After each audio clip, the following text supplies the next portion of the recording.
for joining us today. For nearly 40 years, the Emergency Medical Treatment and Active Labor Act, which folks shorthand as EMTALA, has guaranteed that patients in crisis, including women experiencing pregnancy complications, can receive life-saving care at hospitals across the country. But soon, the Supreme Court will issue an opinion that could change that. In April, the Supreme Court heard arguments in Idaho and Moyle versus US, a case that could gut EMTALA and leave patients who are facing life-threatening emergencies without access to emergency medical care. With a decision expected as soon as this week, we are very lucky to be joined by emergency medicine physicians and patients to discuss what's at stake for patients and providers across the country if the court guts EMTALA. With that, I am very, very excited to introduce our first speaker, Dr. Dara Cass, an emergency medicine physician and a former regional director with HHS. Dr. Cass, the floor is yours. Thank you so much for having me. You actually have a pretty esteemed panel speaker, so I'm just going to start on the landscape here and talk a little bit how we got here with this particular case and what happened with the federal government and the role the federal government played in the generation of EMTALA and why it matters for everyone across the United States, not just people in Idaho or Texas, which are the two states that have stood up and said, hey, we would like to change the standard of care for patients in an emergency. So in the 80s, there was a law passed called EMTALA, the Emergency Medicine Treatment and Labor Act. So forget the acronym and think about what the words mean. Emergency Medicine Treatment and Labor Act. It means that people that are having an emergency must get medical treatment for their emergency. They must be seen by a doctor or other medical professional. They must be given stabilizing treatment. They cannot be sent out of the hospital without that stabilizing treatment. And if and when they're being sent out, they have to have their medical records, they have to go in an appropriate transportation facility, and they have to, the person that is receiving the patient has to know they're coming. And the reason that matters is because patients were being said, sorry, we're not going to take care of you here. They were being put back in their cars, they were being put in wheelchairs, and they were being sent from one hospital to another, from the private hospital to the public hospital. They were being dumped. And now the patients that are most vulnerable when they show up to an ER in many states are the ones having pregnancy emergencies. And we're hearing story after story of patients who come to an ER with a pregnancy emergency, whether it's a first trimester pregnancy emergency, vaginal bleeding, concern for ectopic pregnancy, or they're having a mid-pregnancy emergency, which I think you'll hear about a little more, where they're maybe having a rupture of membranes or premature labor, and they need to be evaluated for infection. So the federal government has this protection since the 1980s. It says every person who comes to an ER has to be evaluated for an emergency before any other questions are asked, whether you have insurance, whether or not, you did anything to bring this on. We think about the judgments people can bring to patients. And the bottom line is the federal government says all patients need this basic standard of care. And then certain states, after the Dobbs decision, decided to outlaw certain medical procedures. And those are pregnancy terminating procedures for patients who need to have their pregnancy terminated or want to have their pregnancy terminated.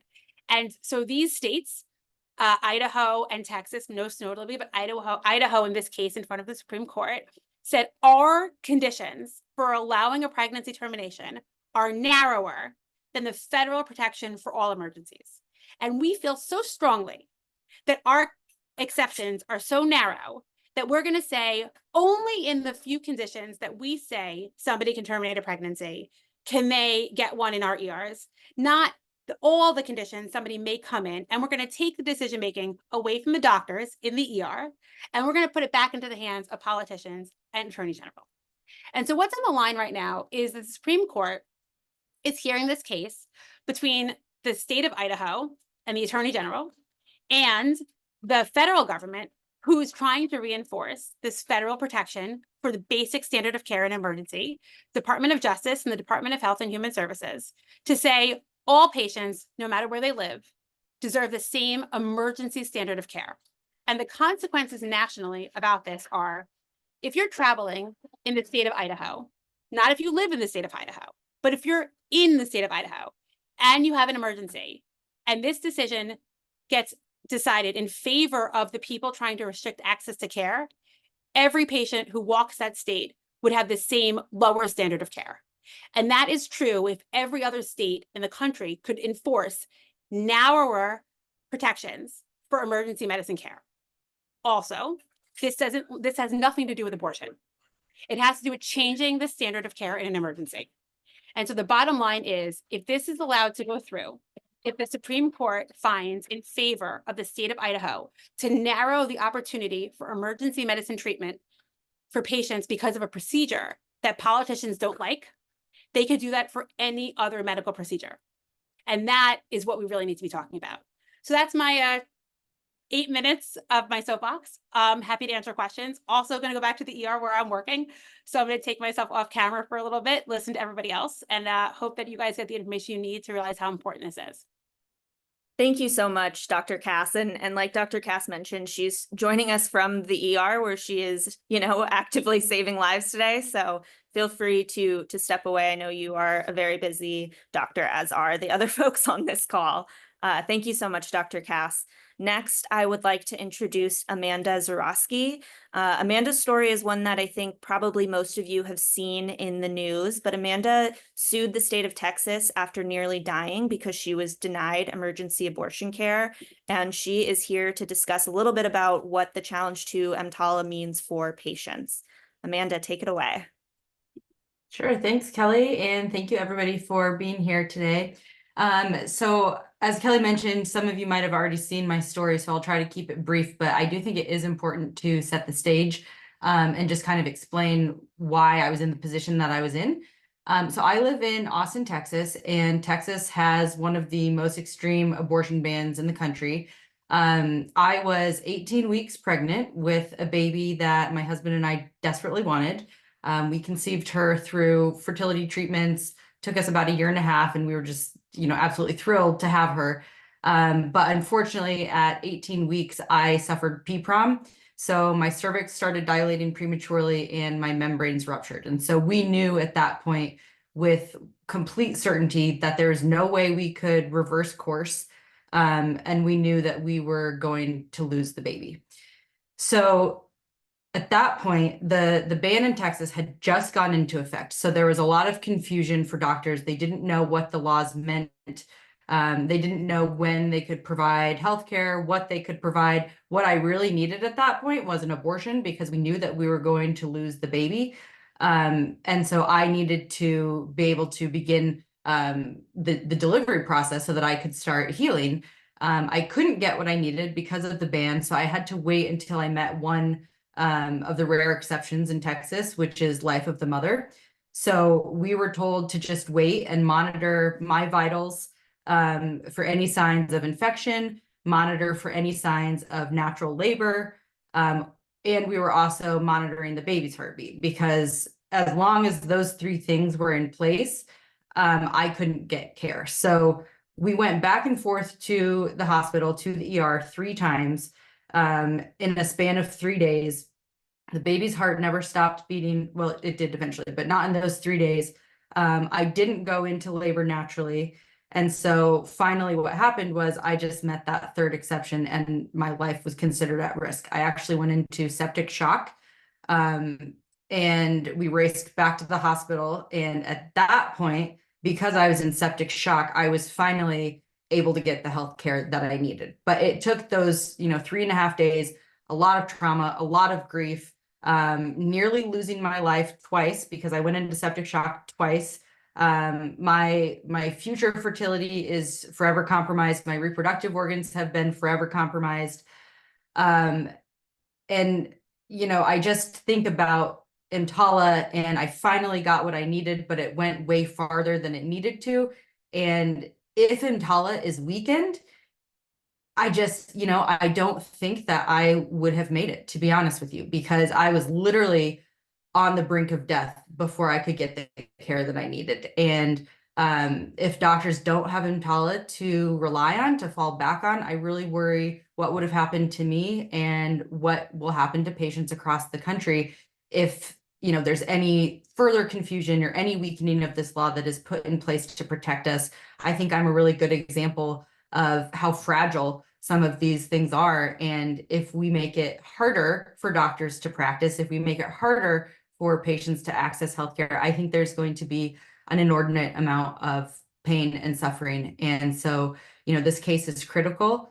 And I think we're just going to have to pay very close attention to what happens. But I just really hope that healthcare is not further compromised in our country. Thank you so much, Amanda, and thank you for continuing to share your story. I know you've been through a lot, and your voice is very important in this conversation, so thank you.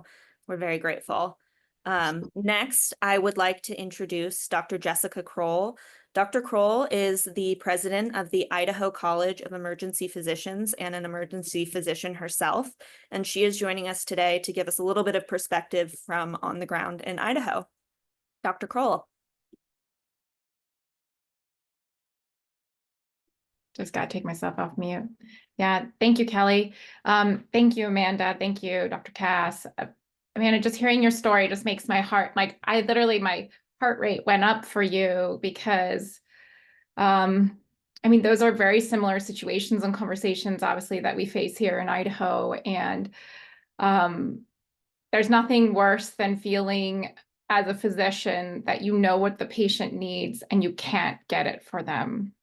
That is by all means one of our hardest feelings, whether that is, they need a certain procedure done, whether it's surgical or a specialist, and you can't get them what they need. Those are hard conversations, and I'm sorry you had to go through that, and thank you for sharing that. So I practice emergency medicine in Idaho. I have been the president of the Idaho College of Emergency Physicians.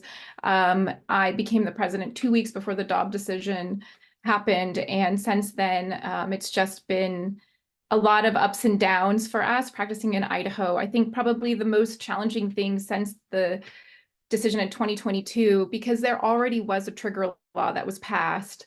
So as soon as that decision got overturned, there was about a timetable of when our practice was going to change regardless with the trigger law. And that had a huge impact initially on our OBGYN population, specifically maternal fetal medicine, subspecialists, which make these harder decisions and talking about complicated health exceptions, of when a mom's life would be at risk if she went in labor, say valvular disease she didn't know she had before she was pregnant. That fell on our MFMs. There's been, I think, a 22% decrease in our MFM population here. One thing I wanted to emphasize is that in our state of Idaho, it's not like we started with 100 of them. We had maybe 10 to start with, and now we're down to 7 or so for our whole entire state, which means in the emergency rooms, when we're calling our consults, our OBs and our subspecialists to have these conversations, we have less access to them. And that's also very hard because they are also confused. We are all confused. The law has changed multiple times since the Dobbs with the injunctions, and then also going all the way up to the Supreme Court. So we are constantly in the heat of the moment trying to decide what is the legal choices. We all know what the standard of care is. We all know what the patient needs. It's just trying to figure out what it is. And in the state of Idaho, our law is not just about that it shouldn't be legal. It criminalizes physicians and has driven physicians out of fear, out of the state. We've had multiple labor and delivery wards closed down. We are a large state. We have a lot of rural and critical access places, which again shifts the burden even more on the emergency room to try to figure out how do we deal with, patients when they do present to the ER. I think probably every shift I take care of a pregnant woman. It's extremely common. We take care of pregnant women all the time, vaginal bleeding, miscarriages. We have to talk to them about management and their choices. We have nurses afraid to give standard of care treatments, methotrexate, which we give in normal miscarriages. Everyone is practicing confused and afraid, and it's hurting patients. That goes back to EMTALA and why this is so incredibly important. EMTALA was made with the patients front and center so that we provided care for them regardless. I became an emergency physician specifically so I could take care of all patients regardless of who they are, their ability to pay, their beliefs, my beliefs, your beliefs. We take care of them. That is what we do in the emergency room. And if we start piecemealing who we take care of despite what we believe, we cannot take care of people. Our job is to take care of our patients, not to be moral police in the emergency room. And that is why this is so incredibly important for us here in Idaho. Yeah. Thank you, Kelly. Yeah, thank you so much, Dr. Kroll. And I really appreciate you sharing the local perspective. I think that's so important with these big nationwide cases. It's important to have folks like you on.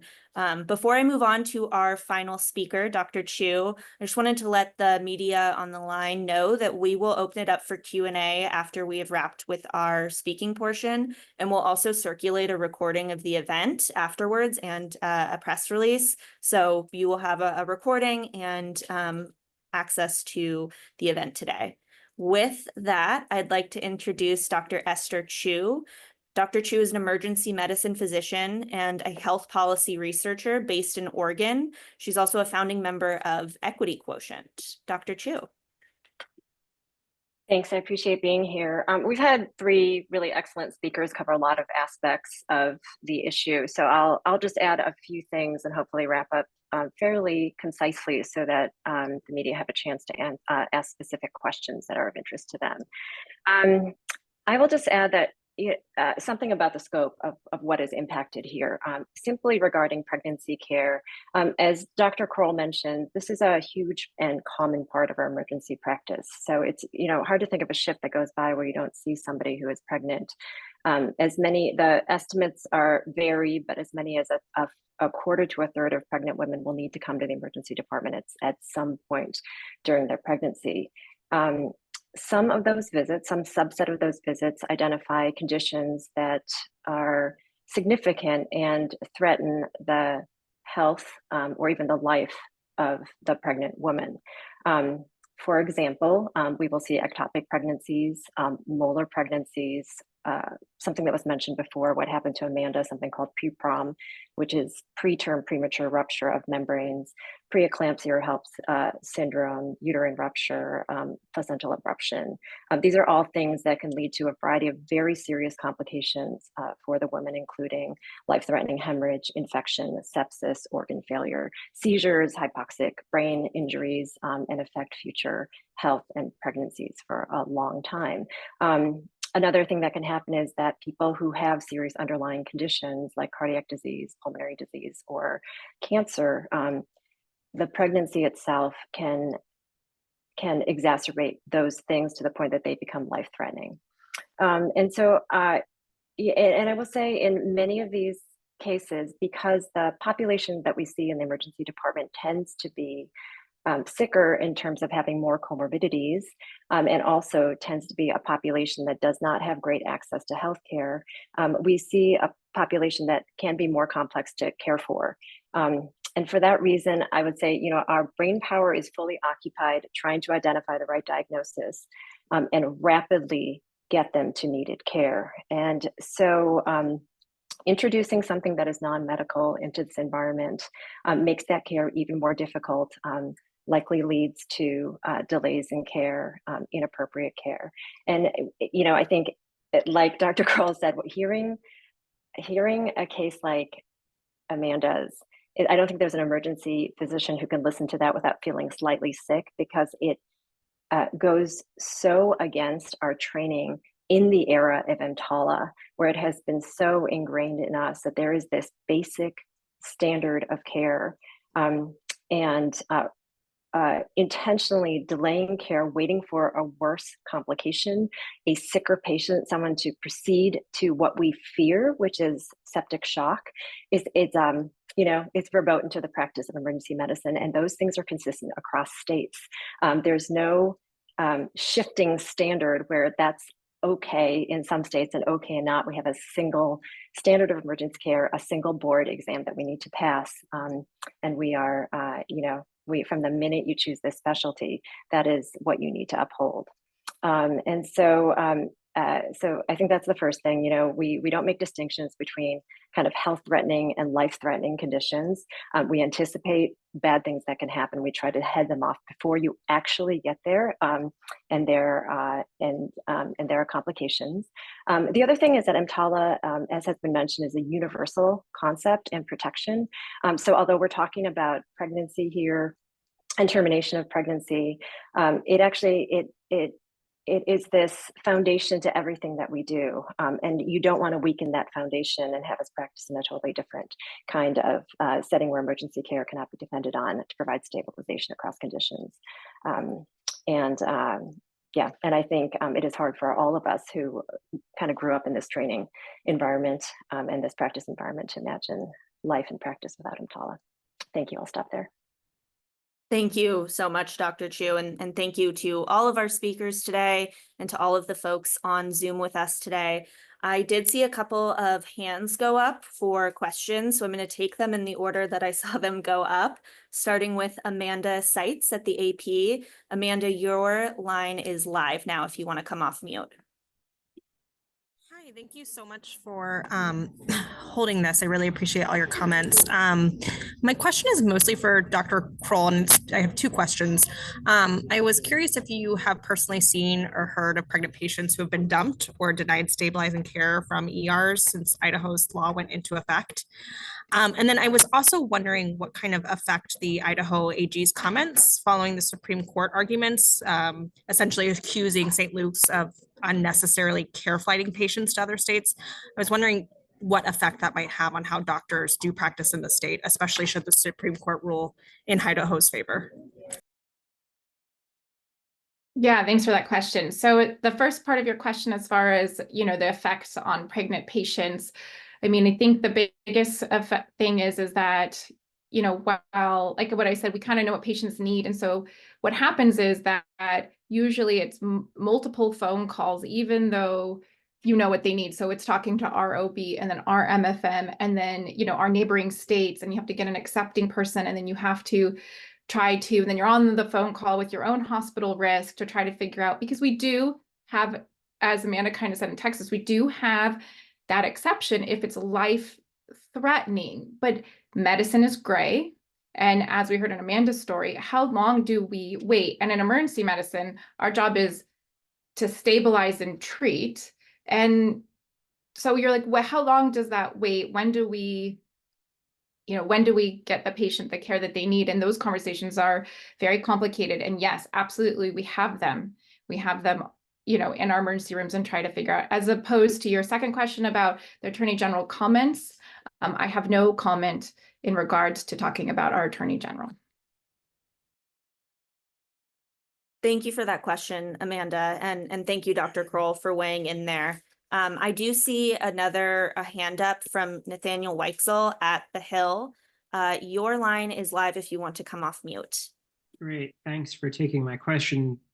Also, maybe a question for Dr. Kroll, but what is the penalty for a hospital that violates EMTALA? And just sort of for physicians, what is the fear of possibly an EMTALA violation versus like a violation of an abortion ban?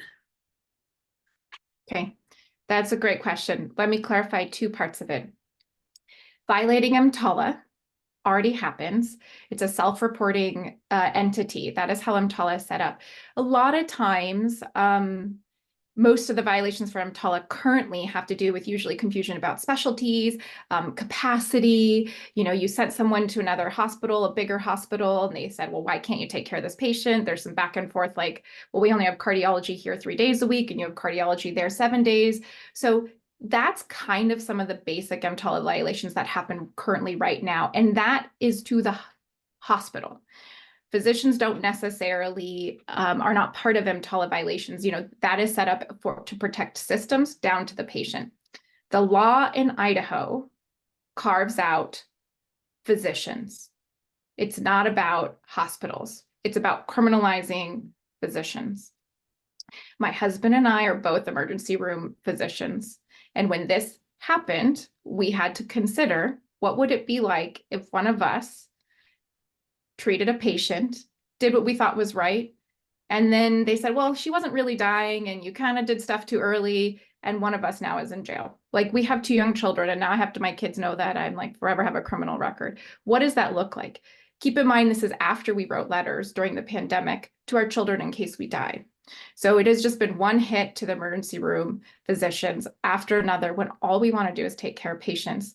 Back to your original question, yes, EMTALA violations are very different compared to the law that's criminalizing, these treatments. So it's confusing because we are talking about EMTALA, but the trigger law in Idaho specifically, it criminalizes physicians. Thank you for that question. I did want to give Dr. Chu an opportunity to weigh in on the criminalization piece there. Just for your perspective as a provider, I know in Idaho, I think it's up to 5 years in prison for anyone who performs or assists in an abortion. I'm wondering if you can share your perspective there on, potentially being jailed for doing your job. Yeah, I think obviously it has a chilling effect on things that you do. And the thing is, it doesn't even need to be that serious to affect practice. I think as long as there's changing laws and uncertainty, there comes into your practice this question about, are we allowed to do this? Are we supposed to do this? And I think, when we talk about EMTALA violations and it comes into your practice, it's not like, and Dr. Kroll can corroborate or disagree, but it's not like we say, I think I'll do this EMTALA violation because the penalty is just a fine to my hospital or whatever. I think you basically understand that there are certain guidelines in place for a reason that you are to abide by.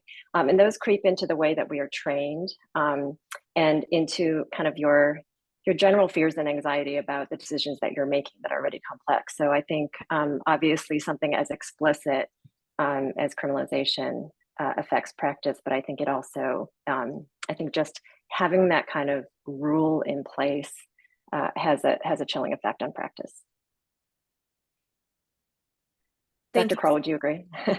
Yeah, no, I agree. I mean, the main reason is, if I'm trying to transfer a patient, the only, I just want to make sure they have that service available. If I'm working in a critical access hospital, I had this patient just the other night, actually, that it was a pediatric patient that had a spontaneous brain bleed and needed a pediatric neurosurgeon.